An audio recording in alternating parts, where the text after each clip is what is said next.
Jaya Radha Madhava Punya Vihari.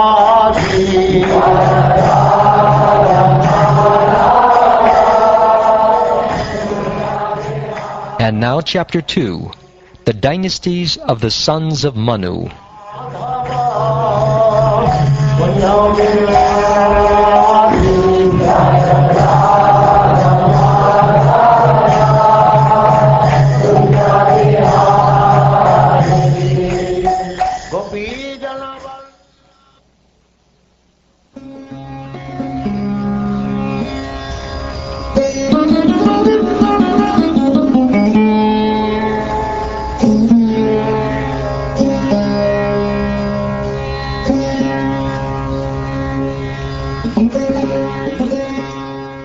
Shukdev Goswami said, Thereafter, when his son Sudyumna had thus gone to the forest to accept the order of Vanaprastha, Vaivaspada Manu, or Shradadeva, being desirous of getting more sons, performed severe austerities on the bank of the Yamuna for 100 years. Then, because of this desire for sons, the Manu known as Shradadeva worshipped the Supreme Lord, the personality of Godhead, the Lord of the demigods. Thus he got 10 sons exactly like himself. Among them all, Ikshvaku was the eldest. Among these sons, Prashadra, following the order of his spiritual master, was engaged as a protector of cows. He would stand all night with a sword to give the cows protection. Once at night, while it was raining, a tiger entered the land of the cowshed. Upon seeing the tiger, all the cows, who were lying down, got up in fear and scattered here and there on the land. When the very strong tiger seized the cow screamed in distress and fear, and Prashadra, hearing the screaming, immediately followed the sound. He took up his sword, but because the stars were covered by clouds, he mistook the cow for the tiger and mistakenly cut off the cow's head with great force. Because the tiger's ear had been cut by the edge of the sword, the tiger was very afraid, and it fled from that place while bleeding on the street. In the morning, when Prashadra, who was quite able to subdue his enemy, saw that he had killed the cow, although at night he thought he had killed the tiger, he was very unhappy. Although Prashadra had committed the sin unknowingly, his family priest, Vasishta, cursed him, saying, "In your next life you shall not be able to become a Kshatriya. Instead, you shall take birth as a Shudra because of killing the cow." When the hero Prashadra was thus cursed by his spiritual master, he accepted the curse with folded hands. Then, having controlled his senses, he took the vow of brahmacharya, which is approved by all great sages. Thereafter, Prashadra gained relief from all responsibilities, became peaceful in mind, and established control over all his senses. Being unaffected by material conditions, being pleased with whatever was available by the grace of the Lord to maintain body and soul together, and being equal toward everyone, he gave full attention to the Supreme Personality of Godhead, Vasudeva, who is the transcendental Supersoul, free from material contamination.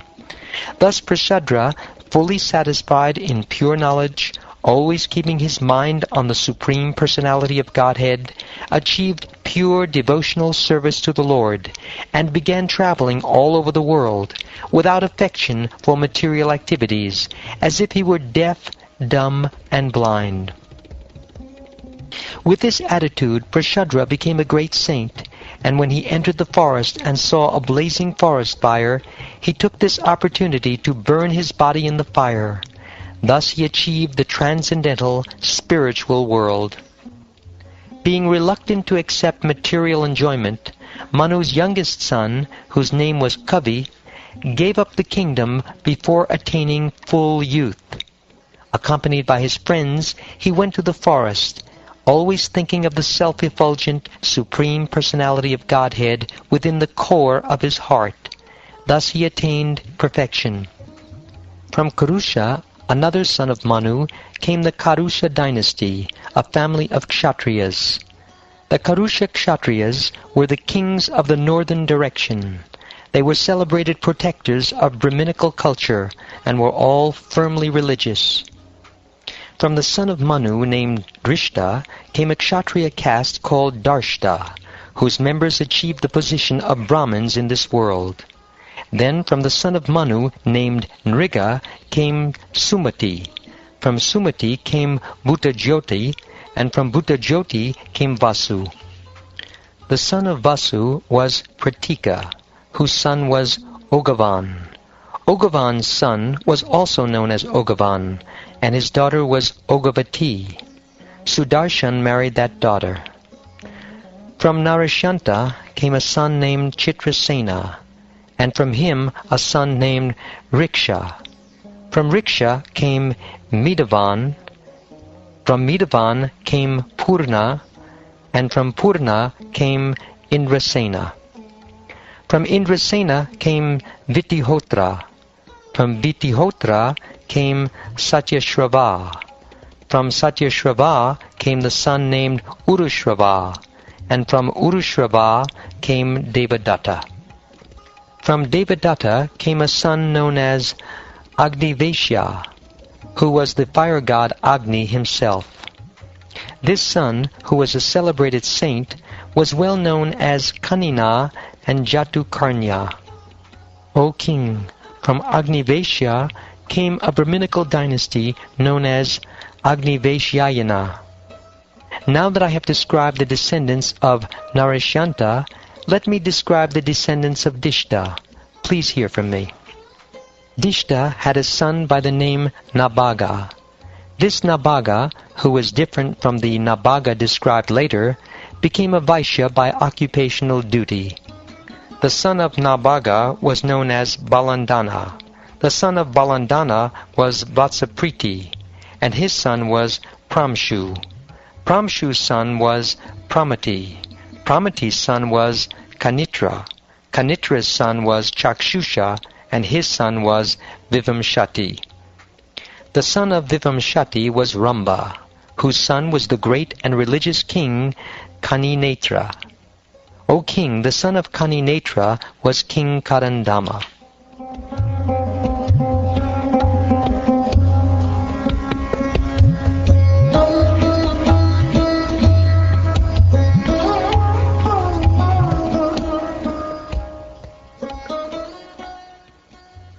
From Karandama came a son named Avikshit, and from Avikshit a son named Marutta, who was the emperor. The great mystic Samvarta, the son of Angira, engaged Marutta in performing a sacrifice.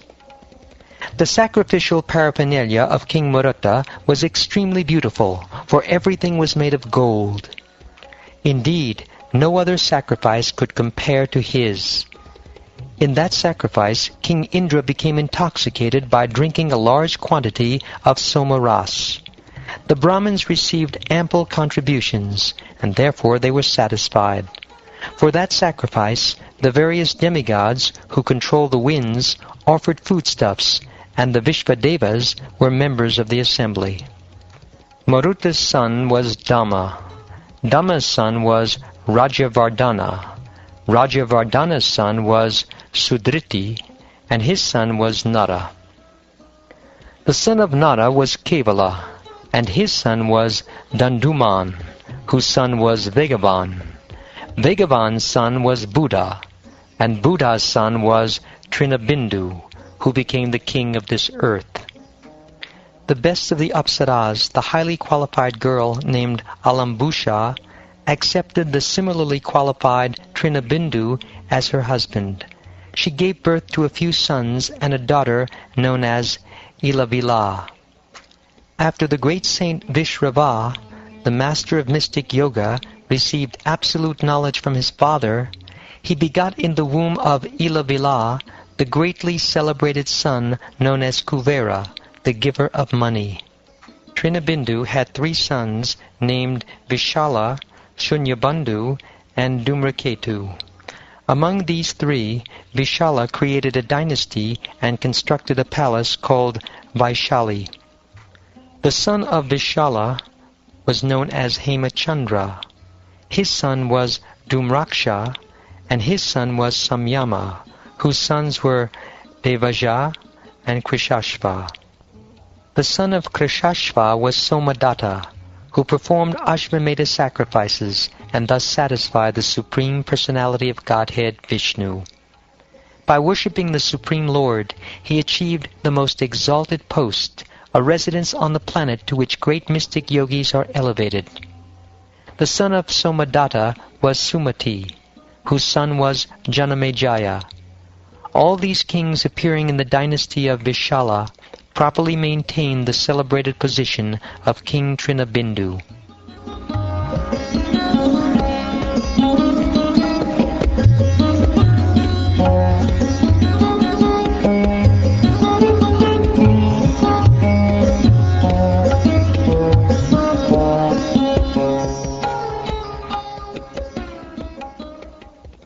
Thus ends the second chapter of the 9th canto of the Srimad Bhagavatam, entitled The Dynasties of the Sons of Manu.